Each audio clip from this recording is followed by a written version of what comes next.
Hello, Oscar. It's Natasha from San Antonio, Texas. I wanted to share the impact of implementing some of the tips and techniques from the Ultimate Guide to Listening in a Video Conference. Some of the things I have been implementing are around preparation for when I facilitate workshops. I have a little sticky note on the side of my computer screen that says participants, and then under that it says thinking, feeling, doing. And I've been making sure the agenda and objectives are all clear in advance. I've noticed that I get a lot more interaction throughout the session, and my introverted teammates have reached out and said they really appreciate it. I've been making sure I can see as many participants as possible at once, and this has allowed me to see when people do the little unmute to speak, but then someone else jumps in before that person has started, so then I can circle back to them so they feel seen and heard.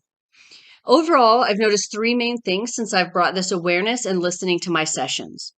First, more interaction in the actual sessions. I think people feel empowered before and during, and then they feel seen during, so they are speaking a lot more, which is great for a lot of reasons. We have so many great minds, and when they share more, we get more ideas and more insights.